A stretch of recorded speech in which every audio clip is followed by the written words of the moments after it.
Welcome, everyone, to Senior Care Insights on YouTube. This is your channel, really, for looking into the health and well being of older adults. Glad to be diving in again. Yeah, and today we're tackling something that, we know from you listeners is of real interest. It's something many older men go through, but maybe don't talk about much: dry orgasm. Or, ejaculation without semen. Exactly. It comes up, doesn't it, in conversations, and we know it can bring, questions, maybe some anxiety too.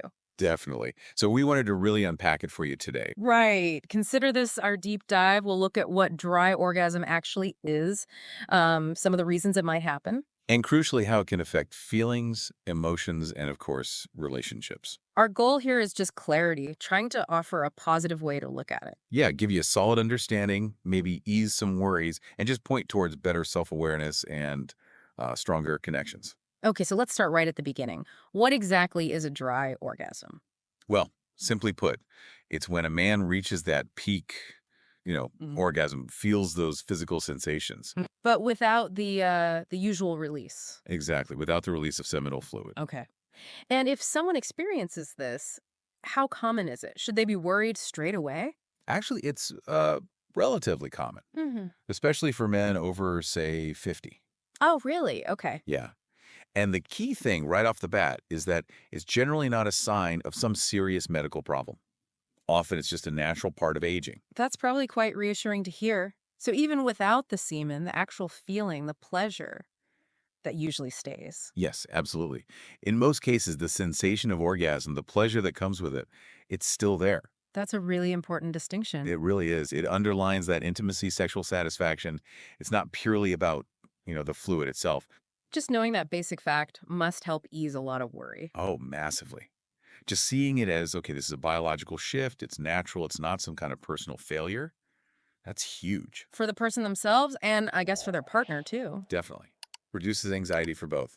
And speaking of partners, this isn't something that happens in isolation, is it? It impacts the relationship. No question. Talking about it openly with your partner, that can really cut down on anxiety on both sides. Mm. It builds understanding and support. It also makes me think this is maybe a good prompt to look at your overall health, right? At this stage of life. That's a great point. It can be a really good time to focus in on general health. Regular checkups. Diet, exercise. Exactly. A balanced diet, regular exercise, trying to keep a positive mindset, managing stress, all of that plays a part. And crucially, I think, remembering that these bodily changes, they don't define you. Absolutely not. They don't diminish your identity or, your attractiveness or your ability to connect deeply. It's about understanding how your body changes naturally. Okay, so we've got the what is the orgasm without semen, often normal. Pleasure usually remains. Now let's get into the why. What are the main reasons this happens? Okay, so there are a few key things. What are the most common? It's something called retrograde ejaculation.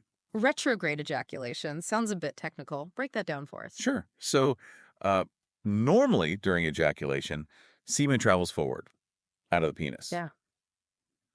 With retrograde ejaculation, well, there's a muscle at the neck of the bladder, Okay. and normally it closes tight during orgasm to stop semen going into the bladder.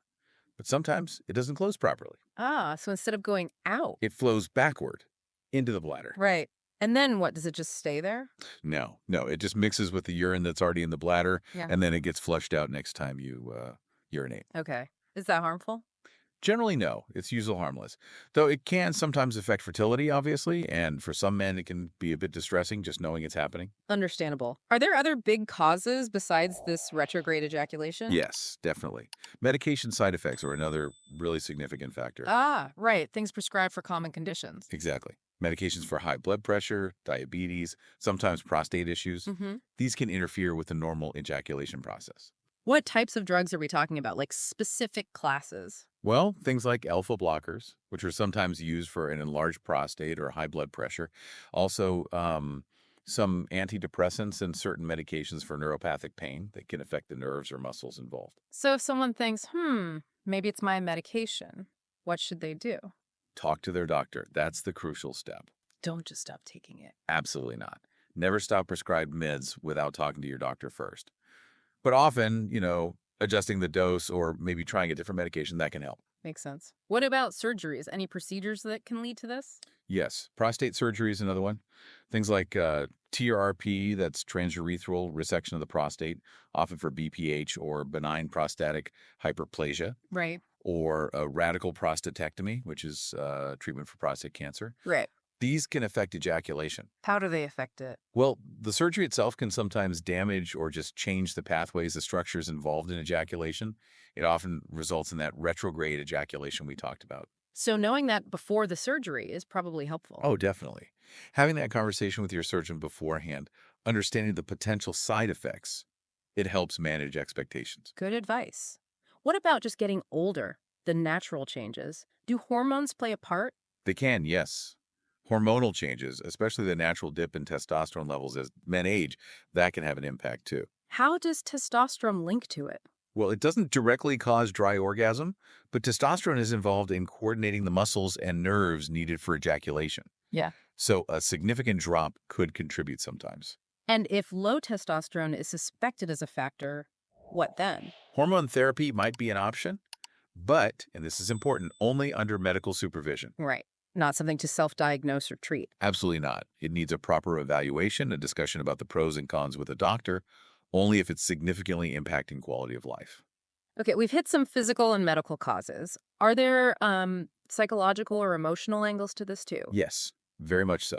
Psychological factors can definitely play a big role. Like stress or anxiety? Exactly. Anxiety, stress, maybe feeling insecure about changes in your body or sexual function, Yeah. that can negatively impact performance and the ability to ejaculate normally. So there's a real mind-body connection here. There really is. Sometimes it can even become a bit of a cycle, you know. Worrying about it happening again can actually make it more likely. Which just highlights how important talking about it is, especially with a partner. Precisely. Open communication is key. Okay, so it's not just a physical thing. It really touches on a man's sense of self, his relationship. Let's talk more about those emotional impacts. How might a guy feel when this starts happening? Oh, it's completely understandable to feel worried, maybe confused, even insecure. Because ejaculation is often tied to ideas of masculinity. Exactly. In many cultures, it's linked to strength, virility. So a change there can feel like a loss or, inadequacy. And those feelings are real. They shouldn't just be ignored. No, Yeah. absolutely not. They're valid. But it's also important not to let them sort of take over your life. Because, as we said, the pleasure, the emotional part of orgasm, that can still be there. Yes, that emotional fulfillment, the pleasure of intimacy, it's often very much still present. The absence of semen doesn't equate to a loss of sexual ability or the capacity for connection.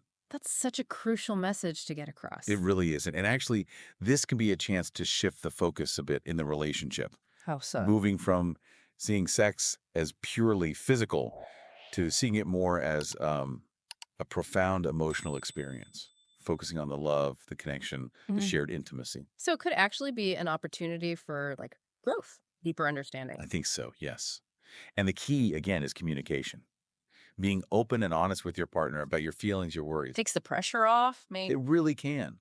Releases that psychological tension. Mm. And it fosters support and understanding from your partner. Because it's a two-way street, isn't it? The partner might have their own feelings or questions about aging and intimacy too. Absolutely. Starting those conversations creates a safe space for both people to share.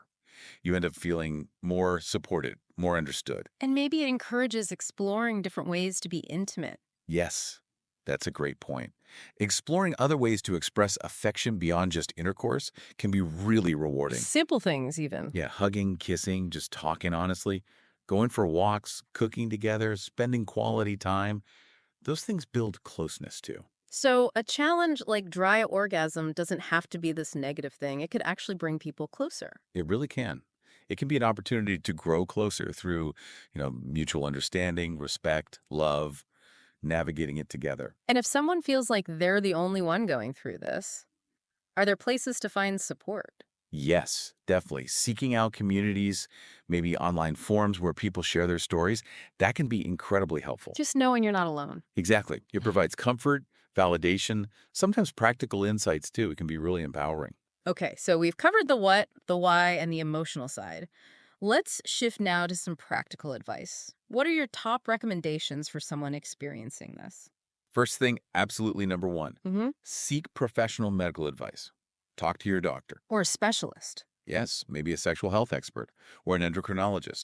They can help figure out the specific cause for you and discuss the best way to manage it. And people shouldn't feel embarrassed bringing this up, right? Please don't. Doctors hear about these things all the time. Be open, ask questions, share what you're experiencing. That's how you get the best care. Okay, medical advice first. What about lifestyle stuff? Can that help? Yes, definitely. Adopting a healthier lifestyle generally supports overall well-being, and that can indirectly help sexual function too. So the usual suspects, diet, exercise. Pretty much. A balanced diet may be focusing on foods rich in zinc or vitamins that support hormones. Regular exercise is key, and managing stress. Stress reduction, like yoga or meditation. Could be, or just spending quality time with people you care about. Whatever works for you to maintain that emotional balance. Are there specific therapies or treatments that might target dry orgasm itself, depending on the cause? Yes, depending on what the doctor identifies as the cause. For instance, if low testosterone is a clear factor, hormone replacement therapy might be discussed again under careful medical guidance. Right. Sometimes pelvic floor exercises can help. They strengthen the muscles involved and can sometimes improve ejaculatory control. Like Kegels. Kind of, yeah. A healthcare professional or physical therapist can guide you on the right exercises. Physical therapy might be recommended in some cases too. So options exist, but always guided by a professional. Always. Safety and effectiveness depend on the individual situation. It also seems like just understanding it better, educating yourself plays a big part. Oh, absolutely. Knowledge is power, isn't it? Reading up from reliable sources, understanding this is manageable, it's relatively common. Mhm. That can really reduce anxiety and boost confidence. And it's not just about managing the physical side, but maybe reframing how you think about intimacy. Exactly. Shifting perspective. Hmm. Instead of seeing these changes as purely negative, maybe see them as, well, opportunities. Opportunities for growth, learning. Yeah. Learning about yourself, deepening your relationship, focusing on what really matters, the love, the understanding, the shared joy you have together. And finally, where can people connect if they need that extra support? Support groups, online communities, connecting with others who get it can be invaluable. Sharing experiences. Yes. And as we keep saying, talking openly and honestly with your partner. That's fundamental for strengthening the relationship through these changes. It's such an important takeaway, isn't it? That bodily changes like dry orgasm, they don't mean the end of joy or intimacy or connection. Not at all. In Hmm. fact, like we discussed, they can open up a new way of looking at sexuality and love, one that maybe emphasizes emotion, understanding, affection even more. What really counts is how couples face these things together, how they keep embracing life. Absolutely. Don't shy away from communicating, sharing how you feel. True connection, that lasting bond, it goes way beyond just the physical side of things. Well, we really hope this whole discussion has offered some valuable insights and maybe some practical guidance too.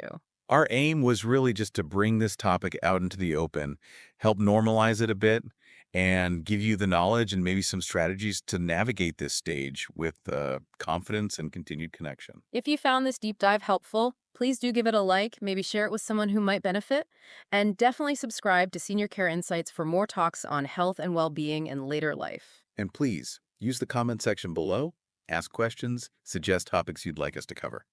Your input really helps us make content that matters to you, and it helps build the supportive community. Thank you so much for tuning in today to Senior Care Insights. We really appreciate you spending your time with us for this important conversation. Yes, thank you. And we look forward to connecting with you all again in our next video.